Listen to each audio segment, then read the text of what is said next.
పరిశుద్ధుల పరలోకమందున్న మా దైవ తండ్రి, మీ ఘనమైన నామమునకు వేలాది స్తుతులు స్తోత్రం చెల్లిస్తాను తండ్రి.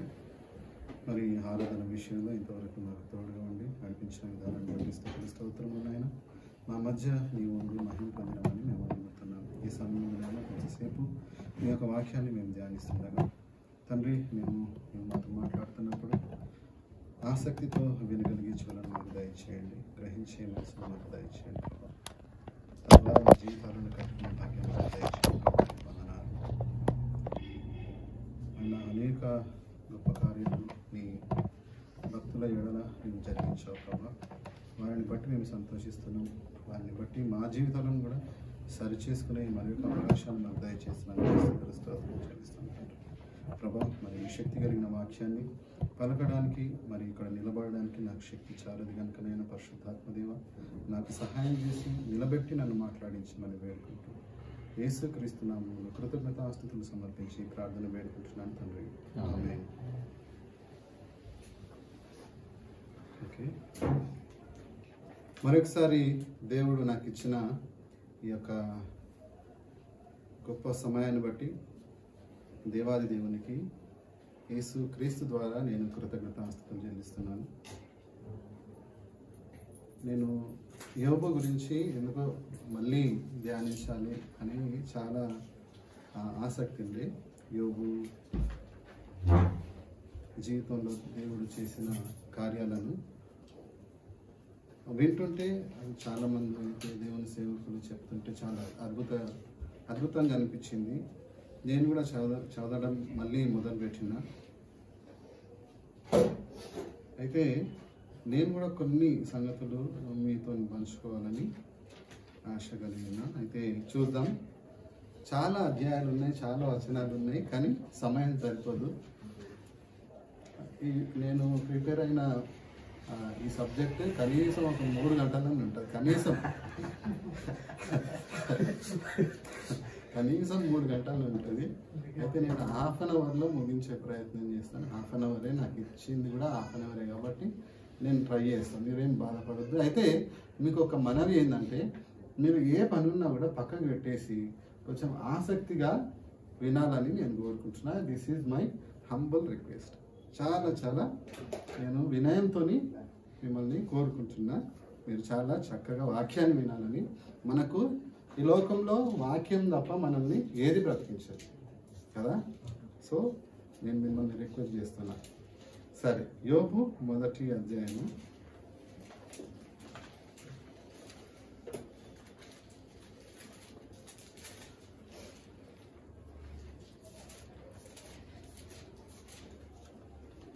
మొదటి అధ్యాయము 2 వచనాలు. సుధాకర్ చదువు ఫాస్ట్గా. మొదటి 2-3 వచనాలు. ఊజు దేశమునందు యోబు అని ఒక మనుషుడు ఉండెను. అతడు యథార్థవంతుడు, న్యాయవంతుడనై దేవుని యందు భయభక్తులు కలిగి చెడుతనను విసర్జించిన వాడు. అతనికి 7 కుమారులను 3 కుమార్తెలను కలిగి, అతనికి 7,000 గొర్రెలను, 3,000 ఒంటెలను, 500 జతల ఎడ్లను, 500 ఆడుగాడిదలను కలిగి బహుమంది పనివారును అతనికి ఆస్తిగా ఉండేది కనుక తూర్పు దిక్కు జనులందరిలో అతడే గొప్పవాడుగా ఉండేది. చాలా థ్యాంక్ యూ. అయితే యోబు గురించి ఇక్కడ సాక్ష్యం ఏముందంటే, ఆ తూర్పు దిక్కు ప్రాంతంలో చాలా ఆయనే అందరికంటే గొప్పవాడుగా కనబడుతున్నాడు. ఇంకా విశేషం ఏంటంటే, అంత గొప్పవాడు, ఆయన యథార్థవంతుడు, అలాగే న్యాయవంతుడు, అలాగే దేవుని యందు భయభక్తులు గలవాడై ఉన్నాడని మనము ఇక్కడ సాక్ష్యం వింటున్నాం ఆయన గురించి. అయితే ఆయన జీవితంలో జరిగిన ఆ యొక్క సందర్భాన్ని చూస్తే, ఆయన వాళ్ళ పిల్లలు కానీ 10 మంది, ఎంతమంది పిల్లలు? 10 మంది. సరే, అయితే దేవుడు అతన్ని ఆశీర్వదించిన ఆ గొప్ప కార్యము మనం ఇక్కడ చూస్తున్నాం కదా. అయితే ఒక సమయంలో దేవుడు ఆయనను పరీక్షిస్తున్నప్పుడు ఆయన యొక్క స్పందన ఎట్లుందంటే, చాలా మనకు చదువుతూ ఉంటే చాలా మంచిగా అనిపిస్తుంది. అదే సమయంలో బాధ కూడా, అరే ఇంత గొప్ప భక్తునికి ఇంత శ్రమ రావడం ఏంటిది అని మనం దాంట్లో ఆలోచిస్తాము. అదేవిధంగా బైబిల్ చదువుతుంటే మనకు ఆనందం కూడా అనిపిస్తుంది. యోబును గురించిన ధ్యానం అట్లా మనకు ఆనందాన్ని తెప్పిస్తుంది. దేవుడు తన పట్ల చేసిన కార్యాలను మనం జ్ఞాపకం చేసుకుంటే చాలా సంతోషం, మనకు ధైర్యం వస్తుంది. ఎందుకంటే మనం ఒకవేళ అటువంటి పరిస్థితుల్లో మనం ఒకవేళ వెళ్ళిపోతే ఏ విధంగా ఆ పరిస్థితుల నుంచి మనం బయటపడవచ్చో ఈ యొక్క యోబు జీవితాన్ని చూసుకుంటే మనకు ఈజీగా అర్థమైపోతుంది. సో ముందుకు వెళ్ళిపోదాం. అయితే 8వ వచనం ఒకసారి చదువు. అందుకు యెహోవా, నీవు నా సేవకుడైన యోబు సంగతి ఆలోచించితివా? అతడు యథార్థవర్తనుడను న్యాయవంతుడనై దేవుని యందు భయభక్తులు కలిగి చెడుతనను విసర్జించినవాడు. భూమి మీద అతని వంటి వాడు లేడు. ఓకే సార్, ఇక్కడ నుంచి మనం ముందుకు వెళ్ళిపోదాం ఫాస్ట్గా. అయితే ఆయన వంటి నా భక్తుడు యోబు గురించి విన్నావా? ఆయన వంటి యథార్థవంతుడు లేడు, ఆయన వంటి మనుషులు లేడు అని అంటే సాతానుడు ఏమంటాడంటే, యోబు ఊరకనే ఎందు భయభక్తులు గలవాడాయన, నీవు ఆయన కలిగిన దాని అంతటి చుట్టూ ఏం చేసినావు? ఆయన కంచె వేసినావు, ఆయనను బహుగా ఆశీర్వదించినావు కదా. మరి ఈ మేలును బట్టి ఎవరైనా ఇట్లా ఉండగలుగుతారు, భయభక్తులు కలిగి ఉంటారు, కృతజ్ఞత కలిగి ఉంటారు కదా. నువ్వు ఒకవేళ ఆయనను అదంతా కంచె తీసేసి ఆయనను ఒకసారి మొత్తితే ఆయన నీ ముందే నిన్ను దూషించి వెళ్ళిపోతాడు అని చెప్పేసి అక్కడ సాతానుడు దేవుణ్ణి ప్రేరేపిస్తాడు అనమాట. సో సరే ఓకే, అయినా కూడా నేను ఒప్పుకుంటున్నా, నువ్వు ఒకవేళ అతడు నీ ఆధీనంలో ఉన్నాడు, కానీ అతనికి ఏ హాని చేయొద్దు అన్నట్టు. అతనికి ఏ హాని చేయొద్దు, ఈ 2 మాటలు గుర్తుపెట్టుకోవాలా. అతనికి ఏ హాని చేయొద్దని ఒక దగ్గర అంటాడు.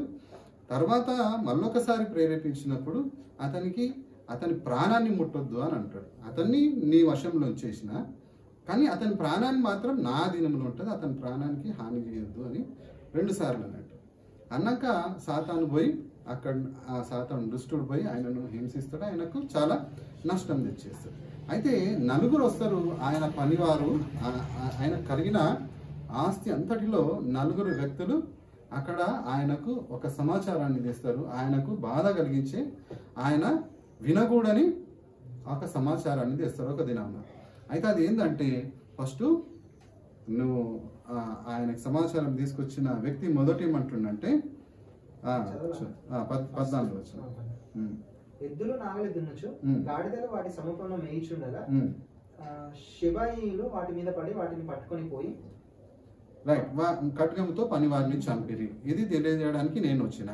తర్వాత గొర్రెలు ఎడ్ల చనిపోయినాయి, ఆకాశం నుండి అగ్ని దిగి వచ్చింది, కాల్చి వేసింది, నేను తప్పించుకొని నేనే అట్లా 3 వస్తారు. దాని తర్వాత ఇంకొక అతను వచ్చి, నీ పిల్లలు నీ కుమారులందరూ విందు చేసుకుంటున్నప్పుడు పెద్ద వడగండ్ల వాన వచ్చింది, వారు ఉన్న ఇంటి మీద కొట్టంగానే అది కూలిపోవడం వల్ల వాళ్ళందరూ చనిపోయినరు అని చెప్పేసి ఆ సమాచారాన్ని యోబుకు చెప్పినప్పుడు యోబు ఒక్కటే మాట అంటాడు, యెహోవా ఇచ్చెను, యెహోవా తీసుకొని పోయాను, యెహోవా నామమునకు మహిమ కలుగును గాక, స్తుతి కలుగును గాక.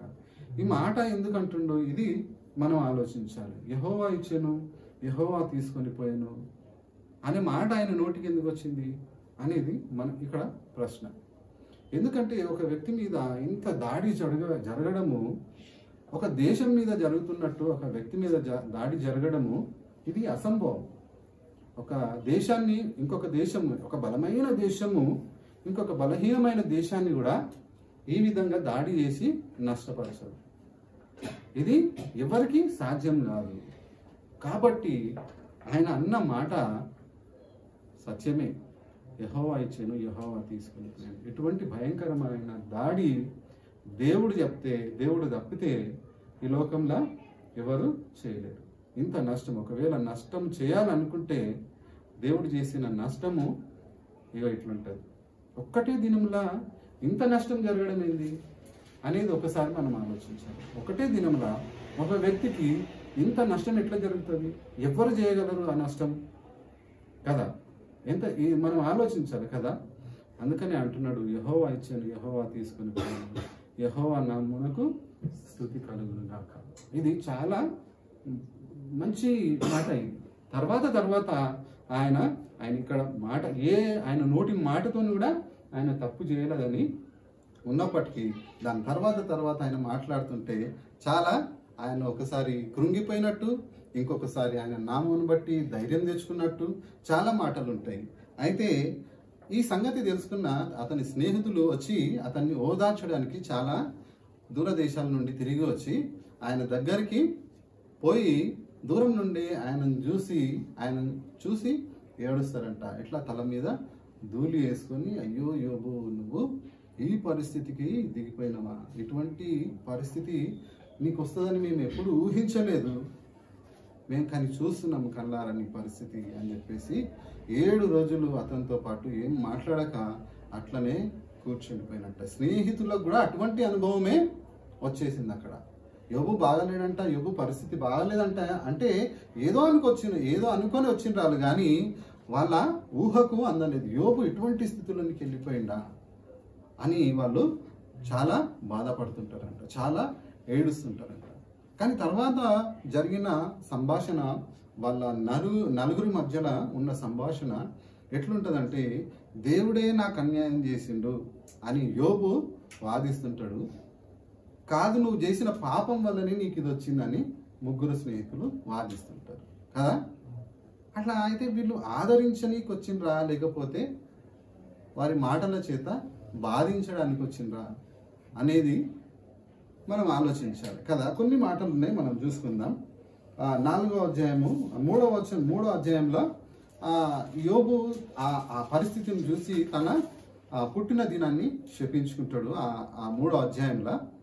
తర్వాత 4వ అధ్యాయంలో తేమానీయుడైన ఎలీఫజు మాట్లాడుతుంటాడు. 1 నుంచి 8 వచనాల వరకు 4వ అధ్యాయము. దానికి తేమానీయుడైన ఎలీఫజు ఇలాగ ప్రత్యుత్తరం ఇచ్చాను, ఎవడైనా ఈ సంగతి ఎత్తి నీతో మాట్లాడినలా నీకు వ్యసనం కలుగునా, అయితే వాదింపక ఎవడు ఊరుకొనగలడు? అనేకులకు నీవు బుద్ధి నేర్పిన వాడవు, బలహీనమైన చేతులను బలపరిచిన వాడవు, నీ మాటలు త్రొట్టిల్లు వారిని ఆదుకొని ఉండెను, కృంగిపోయిన ముఖాలు గల వారిని నీవు బలపరిచితివి. అయితే ఇప్పుడు శ్రమ నీకు కలగగా నీవు దుఃఖక్రాంతుడవైతివి, అది నీకు తగలగా నీవు కలవరపడుచున్నావు. నీ భక్తి నీకు ధైర్యం పుట్టింపదా? నీ యథార్థ ప్రవర్తన నీ నిరీక్షణకు ఆధారం కాదా? జ్ఞాపకం చేసుకోను, నిరపరాధి అనే ఒకడు ఎప్పుడైనా నశించనా? యథార్థవర్తనంలో ఎక్కడైనా నిర్మూలమైనా? చాలు అక్కడ ఏమంటుందంటే, యథార్థవంతులు నిరపరాధులు ఎక్కడైనా నిర్మూలమైనట్టు మనం చూసినామా? నేనైతే వినలేదు. కింద ఏమంటుండంటే, నేను చూసినంత మట్టుకు అక్రమమును దున్ని కీడును విత్తువారు దాన్నే కోయుదు. అక్కడ ఏమంటుండంటే, యోబును ఆదరించడానికి లేకపోతే బలపరచడానికి వచ్చిన తన స్నేహితుడు ఈ మాటలు మాట్లాడుతుంటే యోబుకి ఎంత బాధ అనిపించవచ్చు. యథార్థవంతులు కానీ నీతిమంతులు కానీ మనం నశించిపోవడం మనం చూడలేదు కదా. కానీ నువ్వేమో నేను యథార్థవంతుని, నేను భక్తిపరుని అని చెప్పుకుంటున్నావు. కాదు, నువ్వు అక్రమము దున్ని ఏమంటున్నావు? నేను చూసినంత వరకు అక్రమమును దున్ని కీడును విత్తువారు దానినే కోయుదు. నేను చూసినంత మట్టుకైతే అక్రమం చేసే వాళ్ళ పరిస్థితి ఇట్లా వస్తుంది, ఇట్లుంటదని నేను అనుకుంటున్నా యోబు అని చెప్పేసి అక్కడ చాలా బాధాకరమైన మాటలు అక్కడ మాట్లాడుతుంటాడు. దేవునికి విరోధంగా నువ్వు పాపం చేసావు అని చెప్పేసి అక్కడ మాట్లాడుతుంటా. అదే 5వ వచనంలో 5వ అధ్యాయము 3, 4లో కూడా కొన్ని మాటలు ఉంటాయి. ఒకసారి చదువు. మూఢుడు వేరు తన్నుట నేను చూసి ఉన్నాను. చాలు. మూఢుడు వేరు తన్నుట అంటే, మూఢుడు వేరు తన్నుట అంటే ఏంటిది? అర్థమైందా? రైట్. అంటే వేరు తన్నటం అంటే చెట్టు వేరు తన్నుతుంటే అది ఎదుగుతుంటుంది, ఫలిస్తుంటుంది అనమాట. అయితే మూఢుడు కూడా ఆ మూఢత్వంలో అట్లా వేరు తన్నడం ద్వారా ఆయనకు కలిగే నష్టము ఇంత అని చెప్పేసి అక్కడ మాట్లాడుతున్నాడు. మూఢుడు వేరు తన్నుట అయినను తోడనే అతని నివాస స్థలము శాపగ్రస్తమని కనుగొంటుంది. అతని పిల్లలు సంరక్షణ దొరకగలరు, గుమ్మంలో నలిగిపోదురు, వారిని విడిపించేవాడును లేకపోవు కదా. ఆయన పిల్లల విషయంలో కూడా ఈ మాటలు మాట్లాడుతుంటే యోబుకి ఏమర్థమైండొచ్చు? నేను నా స్నేహితులు ఒకవేళ నన్ను ఆదరిస్తారేమో, వారిని బట్టి నేను బలపడతానేమో అని చెప్పేసి బహుశా అట్లా ఊహించి ఉండొచ్చు. కానీ వాళ్ళ విమర్శలు ఆయనను ఇంకా బాధ పెడుతూనే ఉన్నాయి. ఆయనకు ఏమాత్రము ఆదరణ లేకుండా ఆయన అటువంటి పరిస్థితిలో ఇట్లా చదువుతున్నప్పుడు ఆయన పరిస్థితి ఎంత భారంగా ఉందో, ఎంత వేదనగా ఉందో ఆయన మాట్లాడుతున్నప్పుడు మనకు అర్థమవుతుంది. అయితే 6వ వచనం మొదటి నుంచి మాట్లాడుతుంటాడు యోబు, ఒకసారి చూద్దాం. దానికి యోబు ఇట్లని ప్రత్యుత్తరం ఇచ్చాను, నా దుఃఖము చక్కగా తూచబడును గాక, దాని సరిచుచుటకై నాకు వచ్చిన ఆపద త్రాసులో పెట్టబడును గాక. అలాగూ చేసిన ఎడల నా విపత్తు సముద్రంలో ఇసుక కన్నా బరువుగా కనబడును. అందువల్ల నేను నిరర్ధకమైన మాటలు పలికితిని. సర్వశక్తుడగు దేవుని అంబులో నాలో చొచ్చెను, వాటి విషమును నా ఆత్మ పానము చేయుచున్నది. దేవుని భీకర కార్యంలో నాతో యుద్ధం చేయటకై పంక్తులు తీరుచున్నది. అక్కడ ఏమంటుండంటే, ఇక్కడ ఒక ఆరోపణ చేస్తున్నాడు. నా దుఃఖము నా బాధ త్రాసులో ఉంచితే సముద్రంలో ఇసుక కన్నా బరువుగా ఉంటాయి. అయితే సర్వశక్తుడకు దేవుని అంబులో నాలో వచ్చాను. అంటే ఈ ఆపదంతా, ఈ నష్టం అంతా నాకు ఎట్లా వచ్చిందంటే దేవుని వల్లనే వచ్చింది, దేవుడే చేసిండు అని చెప్పేసి అక్కడ మనకు ఒకసారి స్పష్టమవుతుంది. దేవుడే నాకు ఇది చేసిండు అని చెప్పేసి మాట్లాడుతుంది. యోబు ఆలోచన అంతా ఎట్లుందంటే దేవుని మీదనే ఉన్నది. ఎట్లా అంటే ఈ అన్యాయం అంతా నాకు దేవుడే చేసిండు అని చెప్పేసి. అయితే తర్వాత యోబు లాస్ట్ చివరి వచనాల్లోకి వెళ్తే నాకు ఒక అద్భుతమైన ఒక సంగతి గుర్తొచ్చింది. మనకు తర్వాత నేను ఎగ్జాంపుల్గా నేను చెప్తాను. అయితే మన జీవితంలో కూడా చాలా మట్టుకు అటువంటి సందర్భము ఎదురయ్యే ఉంటుంది. అయితే మీరు విన్న తర్వాత మీకే ఆశ్చర్యం అనిపిస్తుంది. అయితే తర్వాత ఏమంటాడంటే యోబు ఏమంటుండే, ఇక్కడ దేవుని అంబులు నాలో చుచ్చెను అని చెప్పేసి మాట్లాడుతుంటాడు. అదే రీతిగా 11:15లో కూడా అట్లా అవే మాటలు మాట్లాడుతుంటాడు. కింద 11 నుంచి 15 వచనాల వరకు. లేదు, ఇది 6వ అధ్యాయం. నా బలం ఏ పాటిది, నేను కనిపెట్టుకుంటా ఎలా, నా అంతము ఏ పాటిది, నేను తాలుకొనుట ఎలా, నా బలము రాళ్ళ బలము వంటిదా, నా శరీరము ఇత్తడిదా, నాలో త్రాణ ఏమీ లేదు కదా, శక్తి నన్ను బొత్తిగా విడిచిపోయిన కదా, కృంగిపోయిన వాడు సర్వశక్తుడకు దేవుని యందు భయభక్తులు మానికొనినను, స్నేహితుడు వానికి దయచూపదగును కదా.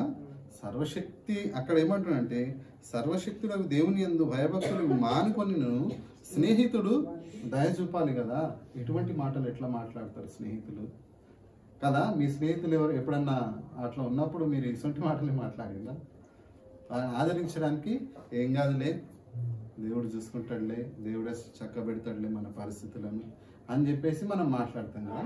కానీ యోబు స్నేహితులు అయితే వాళ్ళు కూడా దేవుని యందు భయభక్తులు కలిగిన వాళ్ళే. కానీ వాళ్ళకి ఎటువంటి అనుభవం ఉందంటే, పాపం చేస్తే, ఒకవేళ దేవునికి విరుద్ధంగా పాపం చేస్తే నష్టం వస్తుంది, మనం నష్టపోతాము, లేకపోతే సస్తము, మన పరిస్థితులన్నీ చాలా ఘోరం అయిపోతాయి అన్నట్టు వాళ్ళు మాట్లాడుతున్నారు.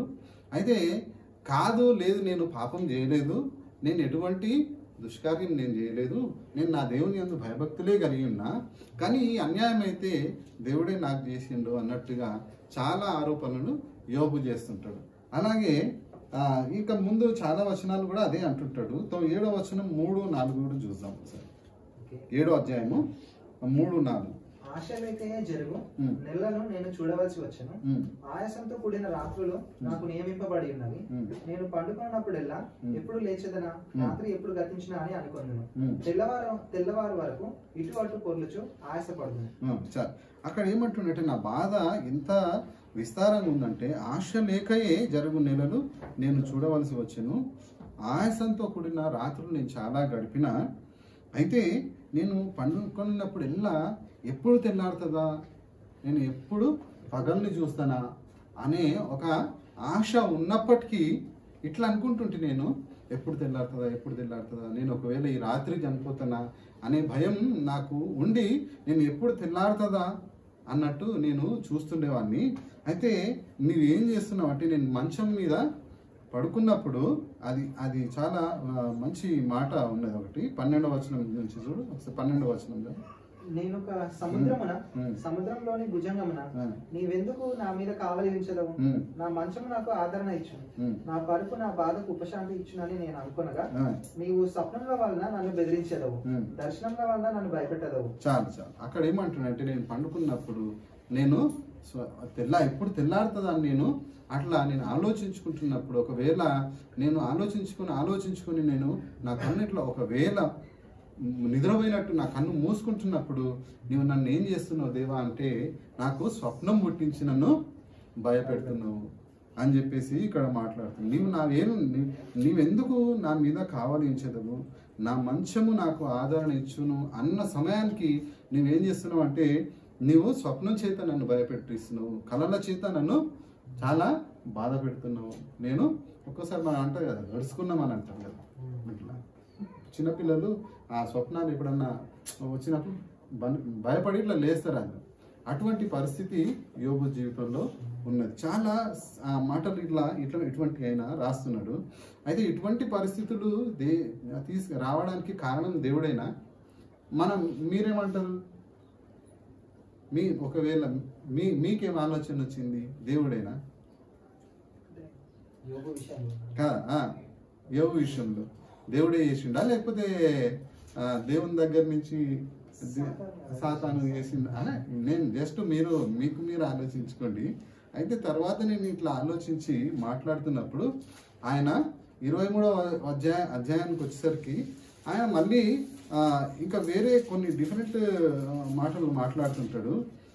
అప్పుడు యోబు ఇలాగ ప్రత్యుత్తరం ఇచ్చాను, నేటి వరకు నేను మరియుడుచు తిరుగుబాటు చేయుచున్నాను, నా వ్యాధి నా మూలుగు కంటే భారంగానే ఉన్నది. ఆయన నివాస స్థానం వద్ద నేను చేరునట్లుగా ఆయనను ఎక్కడ కనుగొందునో అది నాకు తెలియబడును గాక. ఆయన సన్నిధిని నేను నా రాజ్యమును విషాదపరచదను, వాదములతో నా నోరు నింపుకొను. నేను దేవుడు నాతో, ఒకవేళ నేను దేవునితోనే వాద్యం ఆడాలనుకుంటున్నా, నా బాధ అంతా నేను ఆయనతోనే చెప్పాలనుకుంటున్నా, నేను వాద్యం ఆడాలి, నేను ఆయనతోని వాదించాలనుకుంటున్నా అని చెప్పేసి ఇక్కడ మాట్లాడుతున్నప్పుడు తర్వాత ఇంకా కొన్ని కింది వచనాలు చూస్తే నేను ఆయన చాలా స్థానాల్లో వెతికిన, తూర్పు దిక్కుకి పడమర దిక్కుకి అంతటా వెళ్ళినా కానీ ఆయన నాకు ఉత్తరం ఇస్తలేడు, ఆయన నాతో మాట్లాడతలేడు.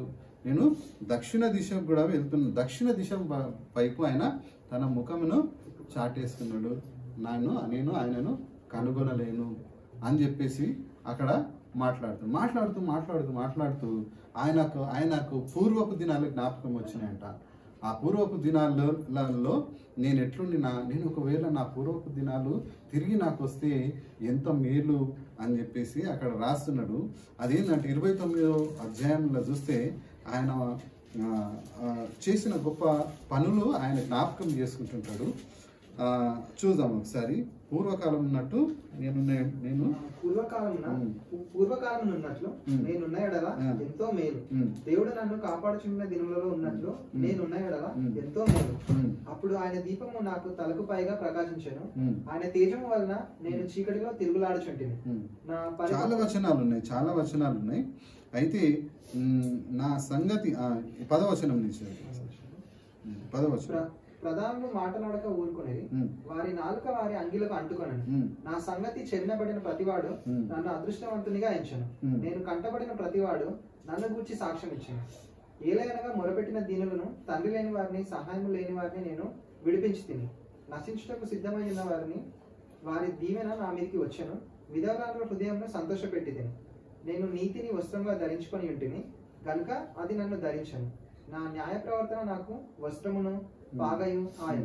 గుడ్డి వారికి నేను కన్నులైతిని, కుంటి వారికి పాదములైతిని, దరిద్రులకు తండ్రిగా. అయితే ఇట్లా చాలా అట్లా చెప్తుంటా, ఆయన పూర్వపు దినాలు జ్ఞాపకం చేసుకుంటా, నేను ఎంత మంచిగా ఉన్నా కదా, దేవుడు నాకు అప్పుడు తోడై ఉన్నాడు కదా, దేవుడు నన్ను కాపాడుతున్నాడు కదా, ఆ దినములను నాకు తిరిగి వస్తే నేను ఎంత బాగుండును అని చెప్పేసి నేను దిక్కులేని వారిని ఆదరించిన, బీదలను కనికరించిన, నేను అట్లా రోడ్ల మీద నడుచుకుంటూ పోతున్నప్పుడు చాలామంది నాకు రెస్పెక్ట్ ఇచ్చిండ్రు, మంచి జ్ఞానులు లేచి నిలబడ్డారు, అటువంటి స్థితిలో నేను ఉండే అని చెప్పేసి అక్కడ చాలా విషయాలు రాస్తారు. అదే 30వ అధ్యాయం 1వ వచనంలో ఏమంటున్నాడంటే, ఇప్పుడైతే నన్ను ఎగతాళి చేయదు, వీరి తండ్రులు నా మందలు కాయు కుక్కలతో నుండుటకు తగిన వారిని నేను తలంచి ఉంటాను. నాకంటే తక్కువ వయసున్న వాళ్ళు ఇప్పుడు నన్ను ఆడుతున్నారు, నాతో మాట్లాడుతున్నారు, నన్ను ఎటకారం చేస్తున్నారు, నన్ను బాధ పెడుతున్నారు అని చెప్పేసి అక్కడ మాట్లాడుతున్నాను. ఇదంతా నేను ఈ అధ్యాయాలు చాలాసార్లు చదివిన మాటలు చదువుతా ఉంటే నాకు ఏమర్థమైందంటే, అసలు యోబు బాధ అంతా ఏంది, వాళ్ళ స్నేహితులేమో నువ్వు పాపం చేసినావు, నీ పాపం వల్లనే, ఒకవేళ నువ్వు పాపం చేయలేదు, నువ్వు రహస్యంగా ఏదైనా పాపం చేసినావేమో, పబ్లిక్కి ఒక జనాలకు కనపడకుండా నువ్వు ఏదైనా పాపం చేసినావేమో, అది ఒప్పుకో, దేవుడు నిన్ను కనికరిస్తాడు అని చెప్పేసి ఒక ఆయన మాట్లాడుతుంటాడు.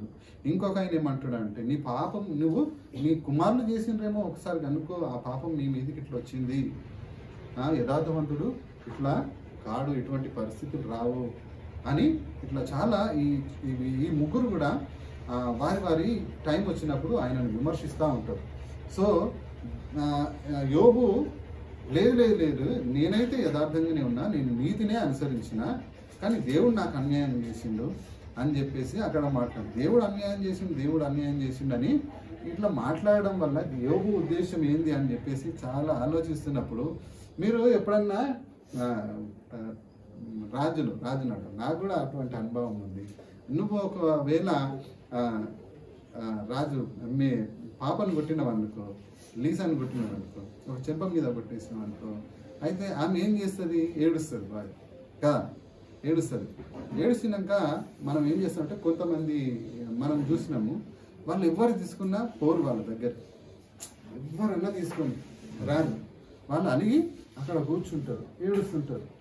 ఎందుకు అని అంటే మనము చూస్తే అర్థమైపోతుంది. మళ్ళీ రాజే పోయి తీసుకోవాలి, రాజు పోయి తీసుకుంటేనే ఆ పాప ఏడు పాపుతుంది, ఎత్తుకున్నాక గుద్దుతుంటుంది, ఛాతి మీద గుద్దుతుంటుంది కదా. రాజు ఏం చేస్తుంటాడు? ఎత్తుకొని ముద్దు పెడుతుంటాడు, సారీ ఓకే ఆదరిస్తుంటాడు. అప్పుడు ఆమె శబ్దము, ఆమె ఏడుపు ఆగిపోతుంది కదా. అయితే మన పరలోకపు తండ్రి కూడా అటువంటి ఆదరణకర్తనే, మనల్ని ఆదరించేవాడు. మనం తప్పు చేస్తే మనల్ని గద్దించేవాడు, అయితే మనల్ని సరిచేసే దేవుడు. ఒక్కొక్కసారి నేను అనుకుంటా, ఆయన యందు భయభక్తులు కలిగి కొన్ని శ్రమలు వచ్చినప్పుడు మనం ఆయనను ప్రార్థన చేసుకుంటూ ఆయన కోసం ఆయన కోసం ఎదురు చూస్తున్నప్పుడు మనకు ఒకవేళ సహాయం లేటుగా వచ్చింది అనుకో, మనకు ఎట్లా అనిపిస్తుంది?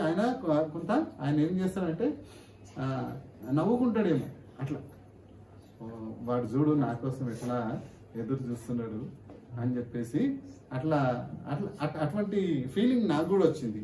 అయితే యోబు కూడా ఈ అధ్యాయం చదువుతుంటే 23వ అధ్యాయము 29వ అధ్యాయం చదివితే నాకేం అర్థమైందంటే, దేవుడు అన్యాయం ఏం చేసిందంటే, దేవుడు అటువంటి శ్రమల్లో ఉన్న, అటువంటి ఇబ్బందుల్లో ఉన్న దేవుడు ఆయనతో మాట్లాడలేదు.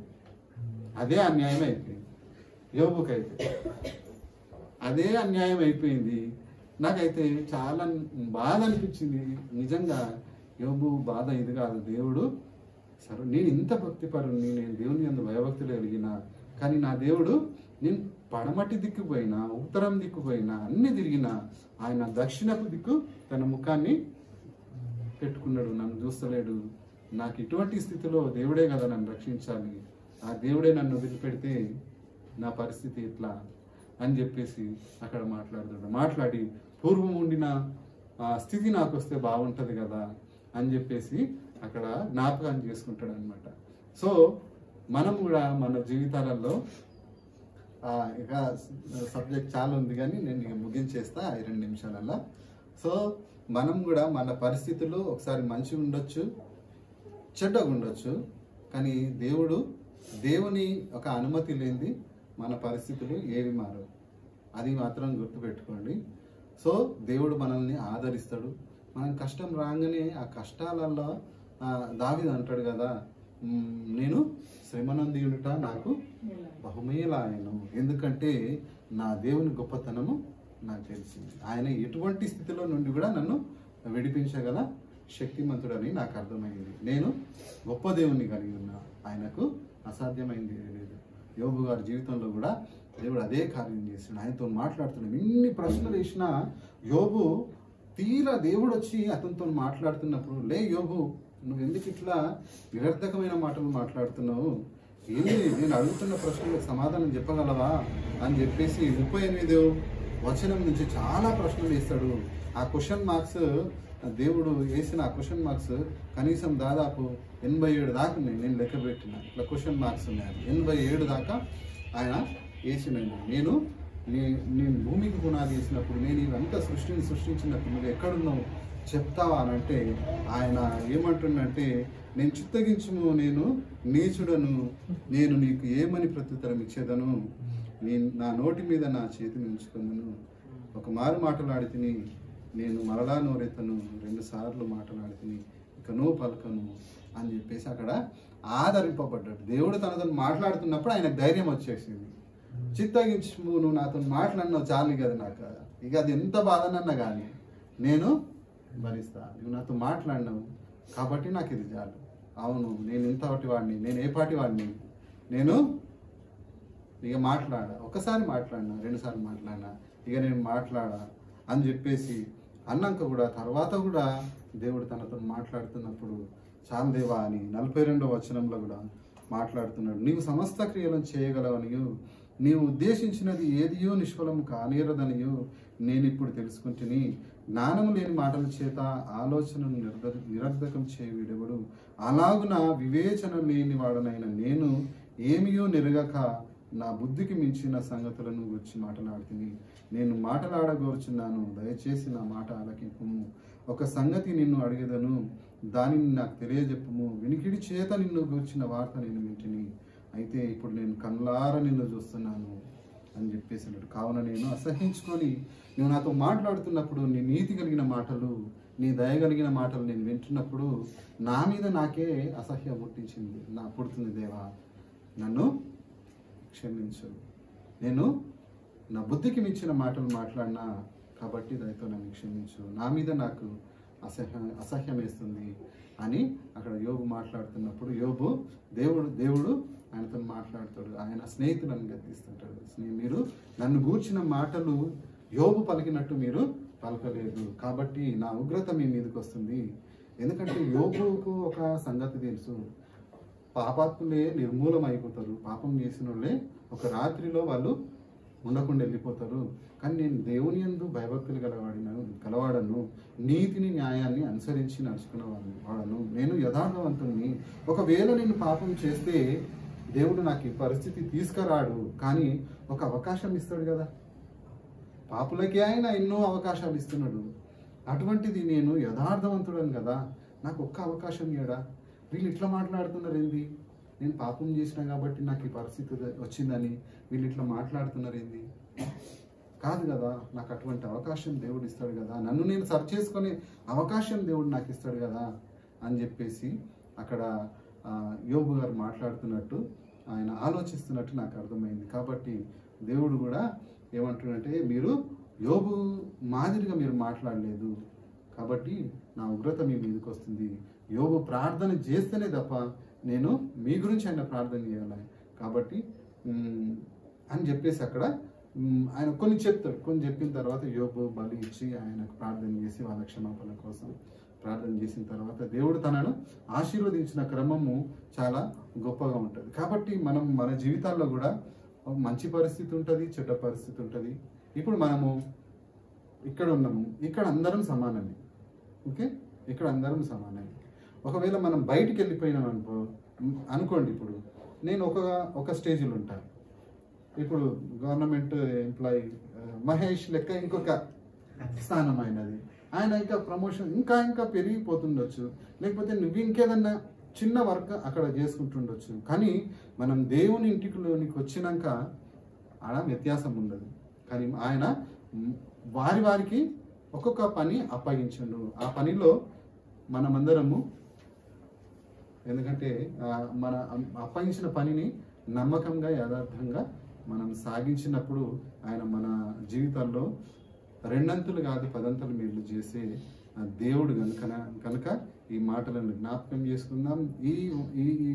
మీకు ఒకవేళ ఇంకా యోబు గురించి తెలుసుకోవాలనుకుంటే మీరు కూడా ఆసక్తితో చదవండి, మీకు కూడా చాలా విషయాలు అర్థమవుతుంది.